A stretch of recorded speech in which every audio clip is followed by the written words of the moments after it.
My name's Amit Shah. I'm an orthopaedic consultant in the Northwest. I primarily work around hip and knee problems. My base hospital is at Blackpool, Victoria, but I work across the Northwest in Chorley, Wigan, Lancaster, Exton, and Blackpool.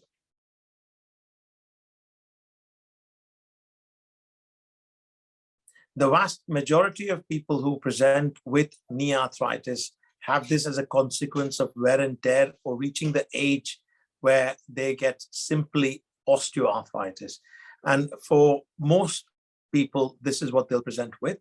There are a minority of patients who will have what we call as inflammatory arthritis, such as rheumatoid arthritis, psoriatic arthritis, or similar. And then there will also be a small subset who are paying a price for having had injuries.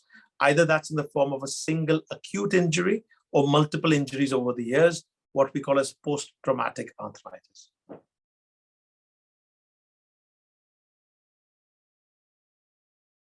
Most arthritis, if left to progress in the way that nature intends, does become significant in terms of pain and disability.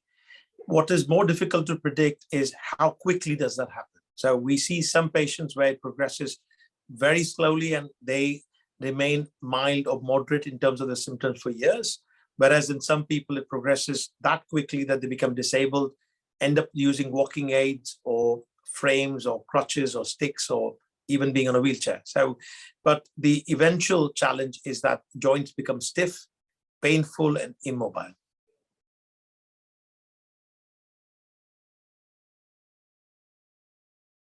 For the vast majority of people, the information that we get from patients tells us a lot in terms of how often is it painful, what activities makes them be in distress with their knees.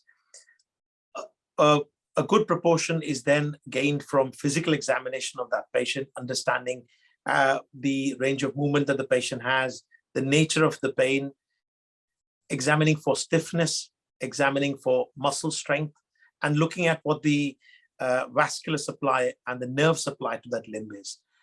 Often when that doesn't give me a complete picture, I will use either x-rays or scans to understand, and often do we also be able to explain to the patient what they're suffering from. We will use imaging to support our decision making.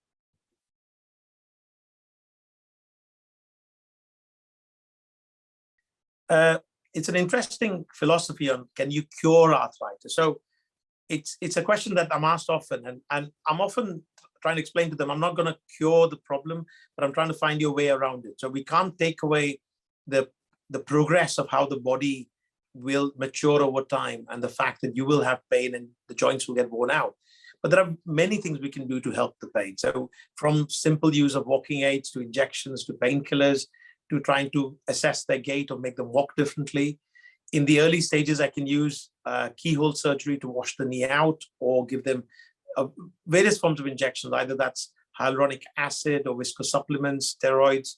We can even use platelet-rich plasma, which are newer injections that help with early arthritis. In patients where the arthritis then progresses to the point where simple measures will not work, we then unfortunately do have to discuss joint replacement surgery, where I will then place a metal and plastic moving joint into the patient to replace their worn out joint.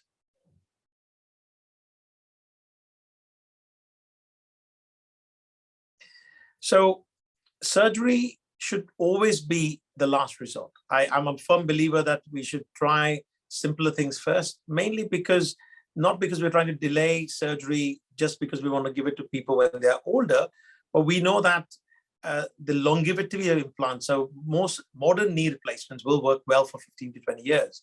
But when I see somebody who has early arthritis, I want to try and avoid giving them even that if I can get away with it. When it is necessary is when other simple measures have failed. Patients have disabling pain even at rest, even at sleep. They can't be comfortable even in their own homes or doing simple things. That's when surgery becomes essential. Knee replacements, the success rate, we consider it to be good, and it's for the patient to understand what the numbers mean to them. But very simply, about 85 to 90% of patients that not just I look after, but historic evidence tells us will do really well from knee replacement surgery. There are risks around surgery like there are for any major procedure, and the risks don't happen as often as people worry. The risk of things like infection is less than 1%. So the 10% people who are not happy with it does not mean they all have problems or complications. It just means if you talk about success rates, about 90% of my patients will be delighted they had it done. A 10% may feel that they didn't benefit from it as much as they would like. But that does not mean that the remaining 10% have problems or complications. It just means they didn't think this worked out well for them. But like I tell all my patients, I come back to work because the 90% of people that are happy with it want me to come back to work.